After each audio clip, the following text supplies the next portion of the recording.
Hello ladies and gentlemen, Big Daddy Top Hat here with some bonus Tuesday content for you all.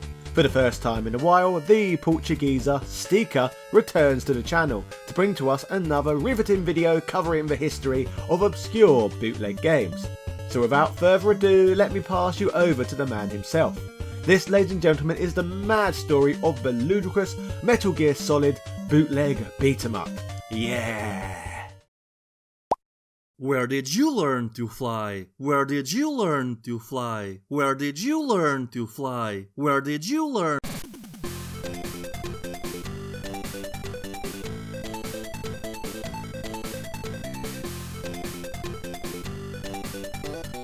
Growing up, the first video game console my parents bought for me and my brother was an 8-bit NES bootleg. And that was the only gaming console we had until the late 90s, when we finally upgraded to a PlayStation. So you can imagine how much of a leap it was for us, going from what were often simple games to the more complex experiences found on the PlayStation. I remember marveling at fighting games like Tekken 3 and Rival Schools, or RPGs like Final Fantasy VII and 8.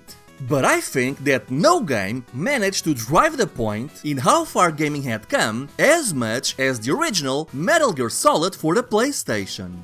Here was a game with great and engaging gameplay, but also fully voice-acted by professionals and a focus on providing a grounded cinematic experience. It's like one of my Japanese animes. Okay, fine, mostly grounded. But my point is, storytelling-wise, Metal Gear Solid was simply ahead of the curve. And while I loved the JRPG boom of the PlayStation era, they weren't nearly as believable as Solid Snake's mission in Shadow Moses. Supposedly, neither Konami nor Hideo Kojima were expecting the game to be successful, so when it became a runaway hit, Konami began to pump out sequels, spin-offs, remakes, and remasters left and right. Some of them were pretty great, while others...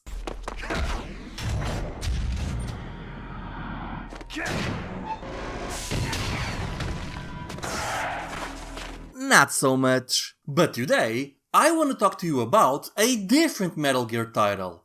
A game that is so uncommon and rare that I could not even find any footage of it on YouTube.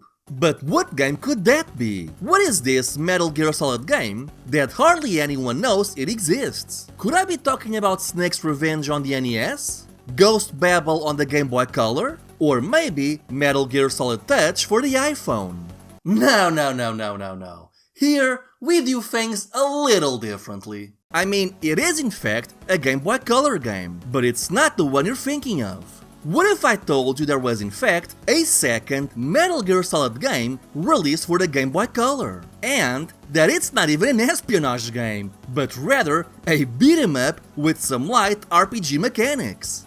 Oh, and also, yes, it's a bootleg. Ladies and gentlemen, this is Metal Gear 2 for the Game Boy Color. Released in China and some select regions in South America, Metal Gear 2, or Metal Gear 2 as it's spelled on the title screen, is a rarity in the bootleg world. For one thing, it's a rare case of the game's title screen and box art actually having the same spelling mistake. You would not believe how rare that is. But additionally, this is not an easy game to find, either physically or digitally, as the ROM was not leaked online until 2013, and even then, it was only the Chinese version. But luckily, the English ROM, which was most likely used in South America, was finally dumped in, are you ready for this? September of 2020.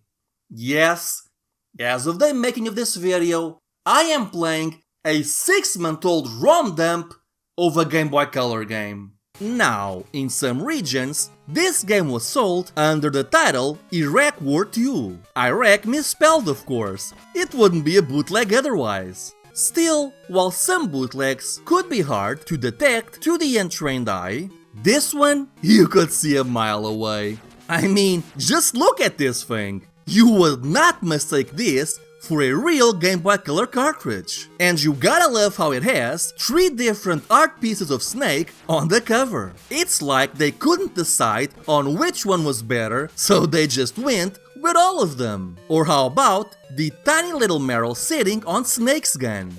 You also gotta love how proud these bootleggers were of their games, going as far as to put their studio name and logo on the actual cart. And in fact, the name Syntax should be familiar to you, as they were a prolific bootleg studio who also made Turtles 2 for the GBA. Yeah, remember this masterpiece? Oh boy, I better have one of these on hand. So, booting up the game... Okay, so as it turns out, the raw dump of this game will not actually run on most emulators. At first I thought it might have been because of a copy protection, similar to what we found with X-Men vs Street Fighter for the Super Nintendo, as I had to find a cracked ROM to actually play this on an emulator. But just to be sure, I sent the cracked ROM to Modern Vintage Gamer, who informed me that the game does not have copy protection. Rather, Syntax created their own mapper for the game, which most emulators are simply not compatible with. So what the cracked version does is basically decompress the mapper so that the game becomes readable on any emulator. Anyway, booting up the game, I was finally able to check out the gameplay, and much to my surprise, it's actually pretty good. Yeah, it turns out that Syntax is actually considered as one of the better bootleg developers for the Game Boy Color, and it would not be until the Game Boy Advance that their quality would begin to dip drastically. In fact, it's currently believed that Syntax released over 130 Game Boy Color games and at least 23 Game Boy Advance games, most of which still remain undumped to this day, including their take on a Metroid game simply known as Metroid Fusion 2.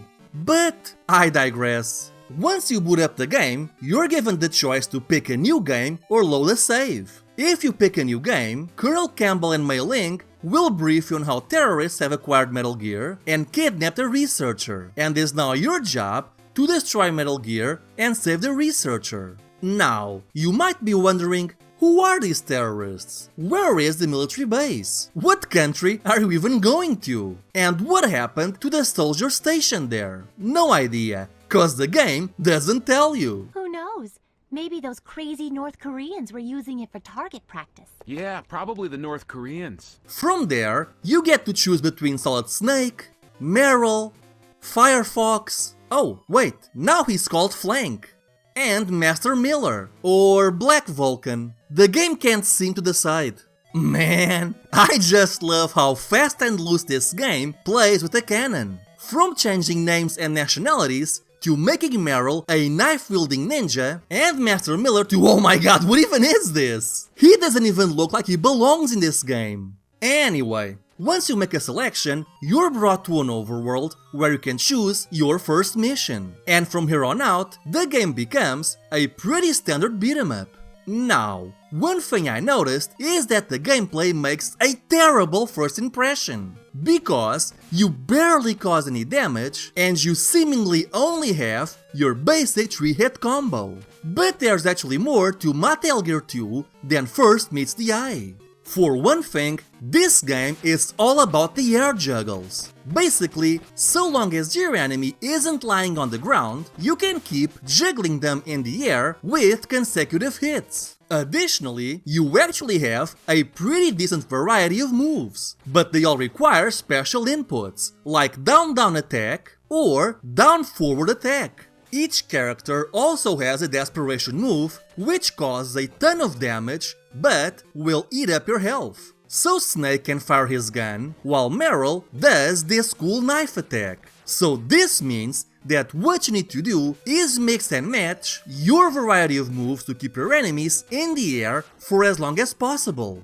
At first, I wasn't sure if this was intentional or not. But then I noticed that while you gain experience and level up in this game, you don't actually get it from defeating your enemies. In fact, most of your experience actually seems to come from how many hits you can manage to land in a single combo. So ideally, you try to juggle multiple enemies, and if you get your attacks and timings right, you can mostly keep juggling your foes almost indefinitely, something which the game clearly rewards you for doing. What's interesting is that there is an impressive amount of enemy variety here.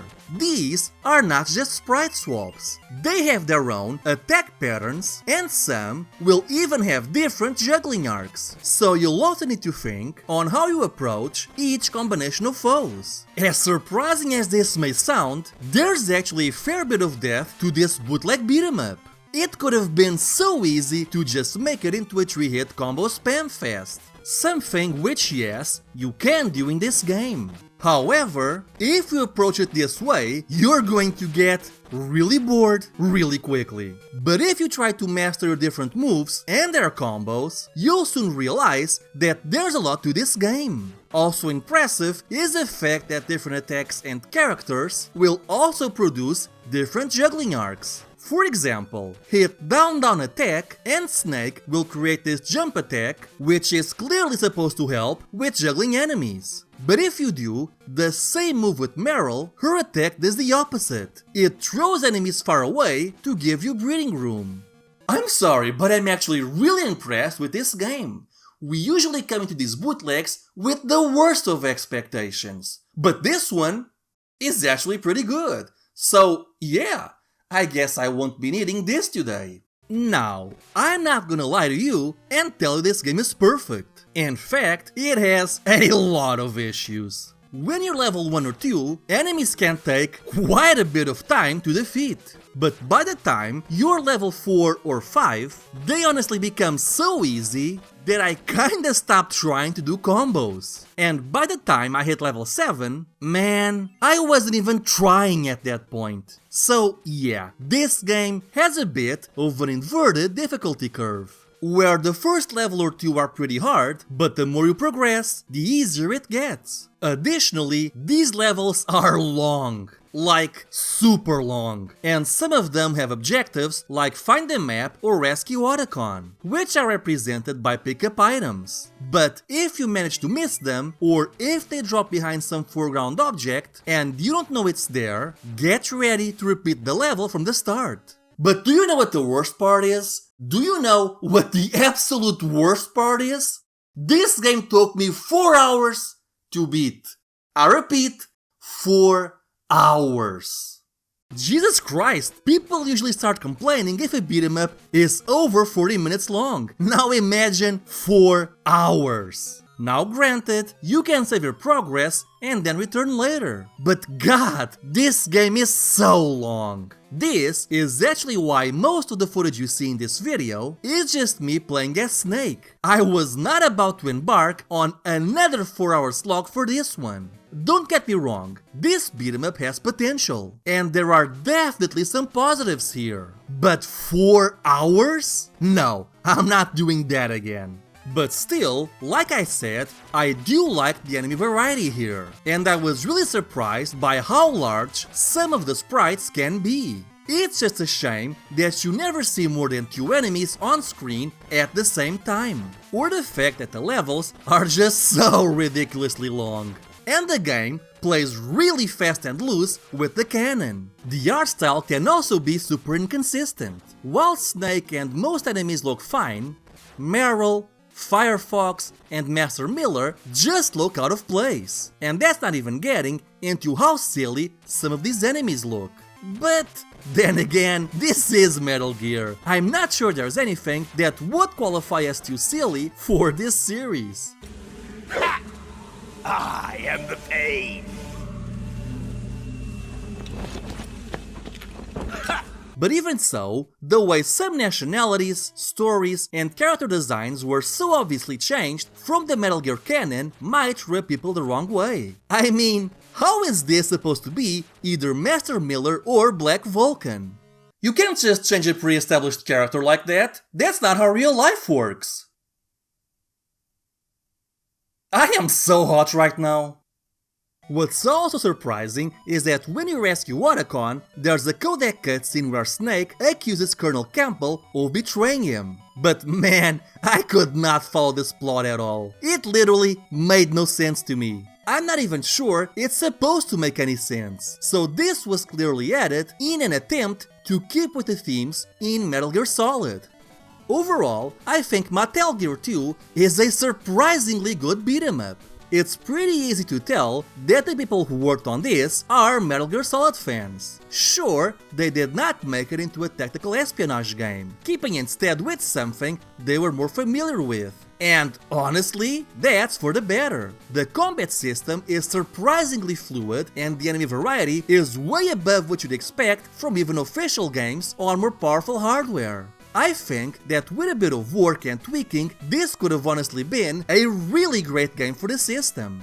The basis for a good game is already here. You just need to correct the incomprehensible English, make the game shorter, add a few more backgrounds, and some level variety, like maybe an elevator stage or some bonus stages. And that would be it. So yeah, I'm going to give this one a cautious recommendation. Just remember that the first few levels will suck until you level up a bit and learn how to chain your special moves with the combo system. Now, if you want to actually buy this game, good luck, cause I have no idea how you're supposed to track it down. This is a pretty rare bootleg, and I could not find a single copy on eBay. No, not even reproduction cards. So unless you know someone in China or South America, your best bet is to fire up an emulator. But still, if you like beat-em-ups, or if you're just really into Metal Gear and want to see a weird bootleg take on it, I say give this one a shot. You just might be pleasantly surprised. So, ladies and gentlemen, that was the mad story of the ludicrous Metal Gear Solid bootleg beat 'em up. Let me know in the comments if there are any bootleg titles you would like us to highlight on here in the future. If you want even more new content, I have just uploaded the second video to the Top Hat Wrestling Man channel, where we look at the history of Kurt Angle's weird brother, Eric Angle. So if you like wrestling, be sure to subscribe to that channel soon. I will pin a comment to this video providing links to both Steeka's channel and my new wrestling one, or you can simply click the cards on the end screen now. Yeah!